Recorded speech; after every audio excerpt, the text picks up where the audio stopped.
اندر میں جا کے کہیں کشتی ٹکرائی اور وہاں سے اب وہ کنیکشن ملا رہا ہے پیر روشن ضمیر سے. اس وقت کوئی جو وال نہیں تھا بھائی, کچھ بھی نہیں تھا. کنیکشن دیکھو اس کا. روشن ضمیر کی طرف خیال کیا اور کہا, وہاں سے کہا کہ اس وقت سے زیادہ کون سا وقت امداد کا ہوگا. اللہ تعالیٰ سمیع و بصیر کار ساز مطلق ہے. اسی وقت ان کا آگ بوٹ غرق سے نکل گیا. اسی وقت ان کا آگ بوٹ غرق سے نکل گیا, لوگوں کو نجات ملی. ادھر تو یہ قصہ پیش آیا, اس مرید نے سمجھا بھائی اللہ تعالیٰ نے نکال دیا. ادھر یہ قصہ پیش آیا اور ادھر اگلے روز کہاں, دیوبند سہارنپور میں, ہندوستان میں, اگلے روز مخدوم جہاں اپنے خادم سے بولے ذرا میری کمر تو دبانا, نہایت درد کرتی ہے. خادم نے کمر دباتے دباتے پیراہن مبارک جو الٹا یعنی کرتا الٹ دیا کمر دباتے دباتے. اب اس کے الٹنے کی کیا ضرورت تھی, بہرحال الٹ دیا اس نے. لیکن اب قصہ تو بتانا ہی ہے نا, کہانی تو آگے بڑھانی. بھائی اس نے کمر سے ہٹا دی, کرتے کا دامن ہٹا دیا. وہ اٹھایا تو دیکھا کہ کمر چھلی ہوئی ہے, کمر چھلی ہوئی ہے اور اکثر جگہ سے کھال اتر گئی ہے. پوچھا حضرت یہ کیا بات ہے, کمر کیوں کر چھلی؟ فرمایا کچھ نہیں. پھر پوچھا, رہا ہوگا ایسے ہی تیز ترار خادم اکثر پیروں کے تیز ترار ہوتے ہیں. کیوں معلوم ہے؟ اس لیے کہ ان کی حقیقتوں کو وہ جانتے ہیں. ہاں, ہم اپنے پیر سے کبھی اللہ کی قسم میں مرید نہیں ہوا. دنیا مرید ہوتی تھی, چادریں پھینک پھینک کے مرید کرتا تھا, میں وہیں بیٹھا رہتا تھا, مگر میں مرید نہیں ہوا کبھی. عورتیں مرد بچے سب مٹھائیاں تقسیم کرتا تھا, میں سب کچھ کرتا تھا, لیکن کبھی بھی میں مرید نہیں ہوا. کیوں؟ مجھے پتہ تھا یہ اندر کیا کرتا ہے مرید. اللہ کی قسم بتا رہا ہوں, اللہ گواہ میں مرید نہیں ہوا. وہ بھی افسوس کرتا رہا ہوگا, لیکن پتہ نہیں کیوں میرا دل ہی نہیں کہتا تھا اس سے مرید ہونے کے لیے. کیوں؟ ہم اصلی خادم تھے نا, پتہ تھا اندر باہر کا. تو اب وہ ڈٹھائی سے پوچھ رہا ہے کہ آپ خاموش رہے. پھر پوچھا آپ خاموش رہے. تیسری مرتبہ پھر دریافت کیا کہ حضرت یہ کہیں رگڑ تو نہیں لگی ہے نا, اور آپ تو کہیں تشریف بھی نہیں لے گئے, پھر یہ رگڑ کیسے لگی؟ فرمایا سنو, یہاں سنو.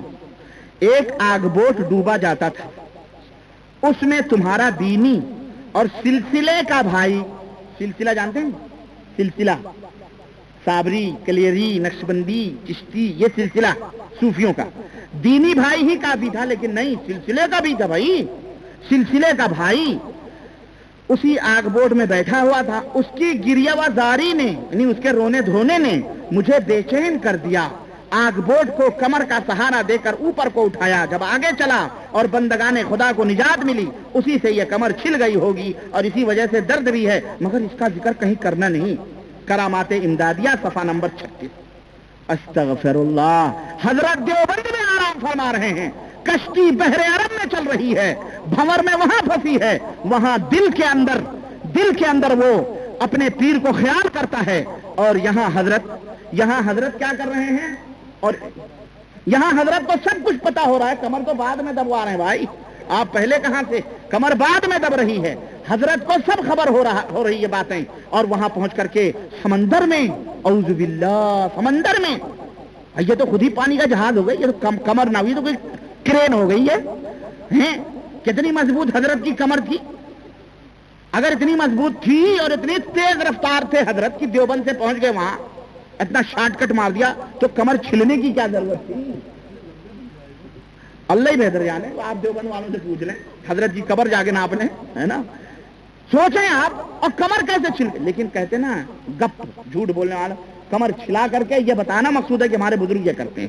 اچھا, اشرف علی صاحب تھانوی ایک اور واقعہ بیان کر رہے ہیں, سن لیں, لگے ہاتھوں, بڑا مزیدار یہ بھی واقعہ ہے. ایک طالب علم قدرت علی ساکن اندری, ملک پنجاب, مرید و خادم حضرت حاجی صاحب کی خدمت میں حاضر تھا.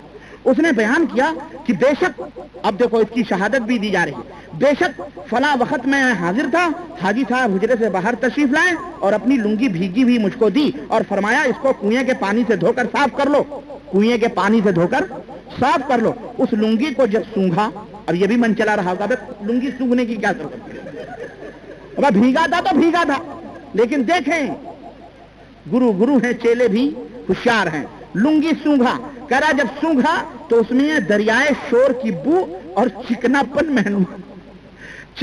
معلوم ہوا. اس کے بعد حضرت حافظ صاحب اپنے حجرے سے برآمد ہوئے اور اپنی لنگی دی، اس میں بھی دریا کا اثر معلوم ہوتا تھا۔ یہ دیوبند کے لوگ ہیں، ہے نا، یہ دیوبند کا عقیدہ ہے کہ ان کو کوئی مصیبت پڑے تو وہ کس کو آواز دیتے ہیں؟ اپنے پیروں کو۔ اگر بریلوی بیچارہ یا غوث المدد کہتا ہے یا خواجہ غریب نواز کہتا ہے تو وہ مشرک ہے، اور یہ دیوبند کے لوگ کس کھاتے میں آئیں گے؟ میں اسی لیے کہتا ہوں وہ تو علل اعلان کہتے ہیں لیکن یہ پردے کی آڑ میں کہتے ہیں۔ اور سنو ان کا عقیدہ، یہ عقیدہ جو دیوبند کے لوگوں کا ہے، اور میں چیلنج کرتا ہوں یہ عقیدہ مکے کے کافر اور مشرکوں کا بھی عقیدہ نہیں تھا۔ کیوں؟ دلیل سنو، اللہ وحدہ لا شریک آواز دیتا ہے آسمان سے کہ ظنوا انہم محیط بہم دعوا اللہ مخلصین لہ الدین، سورہ یونس آیت نمبر 22۔ اور اللہ نے دوسری جگہ فرمایا فَإِذَا رَكِبُوا فِي الْفُلْكِ دَعُوا اللَّهَ مُخْلِصِينَ لَهُ الدِّينَ فَلَمَّا نَجَّاهُمْ إِلَى الْبَرِّ إِذَا هُمْ يُشْرِكُونَ۔ اللہ وحدہ لا شریک نے فرمایا کہ جب یہ مشرکین کشتیوں میں بیٹھ کے چلے اور جب ان کو ظلمتوں نے اور دریا کے موجوں نے گھیرا تو ان مشرکوں نے آواز دی، کس کو؟ دعوا اللہ مخلصین لہ الدین، اپنے اللہ کو آواز دی تو اللہ نے انہیں نجات دی۔ اللہ نے انہیں، وہ مشرک کافر ایسے موقع پر اللہ کو یاد کرتے تھے۔ اس دور کا یہ کلمہ پڑھنے والا مسلمان مشرک یہ کس کو یاد کرتا ہے؟ اپنے روشن ضمیر پیر کو، حاجی امداد اللہ مہاجر مکی کو، اور جناب علی دیوبند کے پیروں کو یاد کرتا ہے۔ یہ دیوبند کی پیری مریدی ہے کہ نہیں ہے؟ قرآن کریم کے متعلق عقیدہ ہے کہ نہیں میرے عزیزوں، میرے دوستو؟ اور سنو، اللہ تو یہ فرمائے قل من ينجيكم من ظلمات البر والبحر تدعونه تضرعا وخفيا۔ اللہ سوال کرتا ہے کہ میرے بندو یہ بتاؤ، اے نبی سے پوچھو کہ جب تم سمندر کی تاریکیوں میں اور موجوں میں پھنستے ہو تو یہ بتاؤ اس وقت تمہیں کون نجات دیتا ہے؟ تمہیں کون کشتیوں سے نجات دیتا ہے اور ان موجوں سے نجات دیتا ہے؟ قل اللہ ينجيكم منها، اے نبی آپ کہہ دیجئے اللہ تمہیں اس سے نجات دیتا ہے اور ہر پریشانیوں سے نجات دیتا ہے۔ ثم انتم تشرکون، لیکن پھر تم شرک کرنے لگتے ہو۔ نجات دیتا ہے اللہ اور تم کیا کہتے ہو کہ ہمارے خداؤں نے، پیروں نے، انہوں نے نجات دیا ہے۔ اللہ وحدہ لا شریک نے فرمایا جب ہم انہیں خشکی کی طرف لے آتے ہیں اذا ہم مشرکون، تو پھر وہ شرک کرنے لگتے ہیں۔ اور یہی واقعہ تھا مشرکین کا جس نے ابو جہل کے بیٹے اکرمہ کو ایمان دے دیا، کہ جب وہ مکے سے بھاگا، نبی نے مکے کو فتح کیا، اور مکے سے جب وہ بھاگا اور سمندر میں کشتیوں پہ بیٹھا اور کشتی جب انہیں لے کے چلی اور جب بھنور میں پھنسی تو وہی مشرکین بھاگے ہوئے اللہ کو یاد کرنے لگے۔ تو اکرمہ نے کہا ظالموں، تم تو کشتیوں پر اللہ کو یاد کرتے ہو اور وہی بات تو محمد زمین پہ سکھلاتا ہے کہ لوگوں، فرش ہو کہ خشکی ہو کہ تری ہو، تمہیں نجات دینے والا اللہ ہے۔ تو تم تری میں اللہ کو یاد کرتے ہو اور خشکی میں اس کے ساتھ شرک کرتے ہو۔ کود پڑا، باہر آیا، مکہ دوڑ کے آیا، سرپٹ دوڑ کے آیا، ابو جہل کا بیٹا کون؟ اکرمہ، اور کہنے لگا اللہ کے نبی اب ہماری سمجھ میں آپ کی توحید آ گئی ہے کہ یقیناً جو رب ہمیں خوش تری کے اندر بچا سکتا ہے وہی رب ہمارا خوشی کے اندر بھی ہمیں بچا سکتا ہے۔ ہم آپ کے دامن سے وابستہ ہونے والے ہیں۔ اشہد ان لا الہ الا اللہ واشہد ان محمدا عبدہ ورسولہ۔ اکرمہ کو یہی بات ایمان لے آئے، اور ان ایمان والوں کو دیکھو، ان موحدوں کو دیکھو دیوبند کے، اور آگے آئے میں آپ کو بتاؤں، بس بہت باتیں ہیں، اللہ کی قسم بہت باتیں ہیں، میں کہاں کہاں تک آپ کو بتاؤں، رات گزر جائے اگر میں آپ کو بتاؤں۔ یہ دیکھیں حضرت، آئیے میں آپ کو بتاؤں، دیوبندی قبر کا زندہ مردہ ہے نا، دیوبندی قبر میں یہ دیکھیں حضرت اشرف علی صاحب تھانوی نے لکھا ہے کہ فاتحہ پڑھنے کے لیے ایک بزرگ ایک قبر پہ گئے تو قبرستان والے کے بارے میں کہنے لگے، جب فاتحہ پڑھ کے آئے، دیکھیں قبروں پہ فاتحہ پڑھنے کا تصور، کہتے ہیں ہم نے آج فاتحہ نہیں کرتے، یہ قبروں پہ یہی سب جا کے کرتے ہیں۔ کہتے ہیں جب وہاں فاتحہ پڑھ کے نکلے تو کہنے لگے بھائی یہ عجیب و غریب مردہ ہے۔ کہنے لگے کیا ہوا؟ کہنے لگے یہ تو ہم سے باتیں کر رہا ہے، یہ تو ہم سے باتیں کر رہا ہے، کہہ رہا ہے تم یہاں کیوں آئے ہو پڑھنے کے لیے، تمہیں اور کوئی دوسری قبر نہیں ملی؟ اس طرح کا واقعہ میں دیکھو کہاں نشانی لگا کے رکھتا ہوں۔ چلیں آگے بڑھتے ہیں، ایک دوسرا واقعہ دیکھتے ہیں جناب، مبشرات صفحہ نمبر 31۔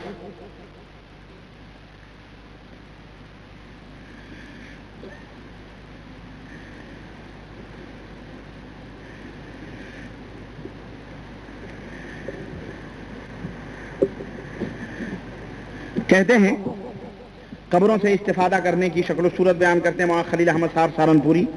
کہتے ہیں کہ مشائخ کی روحانیت سے استفادہ اور ان کے سینوں اور قبروں سے باطنی فیض حاصل کر پہنچنا یہ بے شک صحیح ہے. یہ بے شک صحیح ہے کہ ان کی قبروں سے فائدہ ہوتا ہے. چنانچہ کہتے ہیں ارواح ثلاثہ میں مولانا اشرف علی صاحب تھانوی لکھتے ہیں کہ مولوی معین الدین صاحب حضرت مولانا محمد یعقوب صاحب کے سب سے بڑے صاحبزادے تھے. وہ حضرت مولانا کی ایک کرامت جو بعد وفات واقع ہوئی بیان فرماتے ہیں کہ ایک مرتبہ ہمارے نانوتا میں جاڑے بخار کی بہت کثرت ہوئی، سو جو شخص مولانا کی قبر سے مٹی لے جا کر باندھ لیتا اسے بھی آرام ہو جاتا. مولانا کی قبر سے مٹی اٹھا کے باندھ لیتا اسے بھی آرام ہو جاتا. اتنی کثرت ہو گئی مٹی اٹھانے والوں کی کہ جب بھی قبر پر مٹی ڈالی جاتی تبھی وہ ختم ہو جاتی، لوگ اٹھا کر کے لے جاتے. کئی مرتبہ ڈال چکا. پریشان ہو کر ایک دفعہ مولانا کی قبر پر جا کر کے کہا، صاحبزادے نے ڈال کے باپ کی قبر میں تھک گیا، لوگ اٹھا لے جاتے تھے. صاحبزادے نے جا کے کہا، جو بہت تیز مزاج کے لکھا ہوا صاحبزادے بہت تیز مزاج کے تھے، جا کے کہا قبر سے کہ آپ کی تو کرامت ہو گئی اور ہماری مصیبت بلائی ہے. آپ کی تو کرامت ہو رہی اور ہماری مصیبت آ گئی. یاد رکھو اگر اب کے کوئی اچھا ہوا تو ہم مٹی نہیں ڈالیں. باپ کو دھمکی دے رہا ہے یہ لائق بیٹا دیوبند کا، اگر کوئی اچھا ہوا تو ہم مٹی نہ ڈالیں گے، ایسے ہی پڑے رہو گے، جوتا پہنے تمہارے اوپر ایسے ہی چلیں گے. بس اسی دن سے کسی کو آرام نہیں ہوا. اس دن سے کسی کو آرام نہ ہوا. جیسے شہرت آرام کی ہوئی تھی ویسے ہی یہ شہرت ہو گئی کہ اب آرام نہیں ہوتا. پھر لوگوں نے مٹی لے جانا بند کر دیا. نعوذ باللہ. دیکھ رہے ہیں قبروں سے استفادہ. قبر والا سن رہا ہے، دھمکی سن رہا ہے، اور باپ سے ڈر کر، بیٹے سے ڈر کے بیچارے نے شفایابی کروانا بھی سب. گویا یہ جو بریلی بیچارے جاتے ہیں قبروں پہ، یہ اپنے بزرگوں کے بارے میں یہ عقیدہ رکھیں تو تم تو دیوبند کے لوگوں دارالعلوم دیوبند سے بمبارڈ کرتے ہو فتووں کی کہ یہ مشرک ہے اور تم یہ عقیدے رکھتے ہو تو کیا ہے کہ نہیں. اور سنیں، اللہ وحدہ لا شریک نے فرمایا کہ غیب کے اللہ کے سوا غیب کوئی نہیں جانتا. لیکن یہ دیکھیں شاہ عبد الرحیم صاحب ولایتی ایک مرید تھے جن کا نام عبداللہ خان تھا اور قوم کے راجپوت تھے اور یہ حضرت کے خاص مریدوں میں تھے. ان کی حالت یہ تھی کہ اگر کسی کے گھر حمل ہوتا اور تعویذ لینے کی آتا تو آپ فرما دیا کیا کرتے تھے کہ تیرے گھر میں لڑکا ہوگا یا تیرے گھر میں لڑکی ہوگی، اور آپ جو بتلا دیتے تھے وہی ہوتا تھا. پیٹوں کے حالات کو اللہ کیا فرمائے، اللہ یعلم ما تحمل کل انثى. اللہ جانتا ہے کہ جو ہر عورت اپنے پیٹ میں لیے ہوئے ہے، تحمل کل انثى، ہر عورت جو اپنے پیٹ میں لیے ہوئے ہے اس کی خبر کس کو ہے؟ اللہ وحدہ لا شریک کو ہے. اور دیوبند کا عقیدہ یہ ہے کہ حضرت یعقوب صاحب کے جو مرید تھے عبداللہ خان، عبد الرحیم صاحب کے جو مرید تھے عبداللہ خان، وہ بھی یہ تمام سب جانتے تھے کہ پیٹوں کے اندر کیا ہے.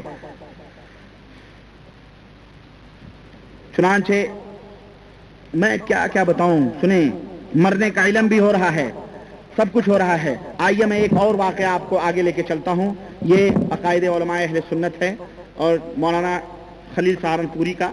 ان سے سوال کیا گیا، ان سے پوچھا گیا کہ نبی کریم صلی اللہ علیہ وسلم کی قبر کے بارے میں. تو بہرحال بڑا لمبا چوڑا ہے. کہتے ہیں کہ مسجد نبی کی جو فضیلت ہے وہ تو ہے ہی ہے، یہ فضیلت زیادتی کے ساتھ بقعہ شریفہ میں موجود ہے. اس لیے یعنی یہ فضیلت زیادتی کے ساتھ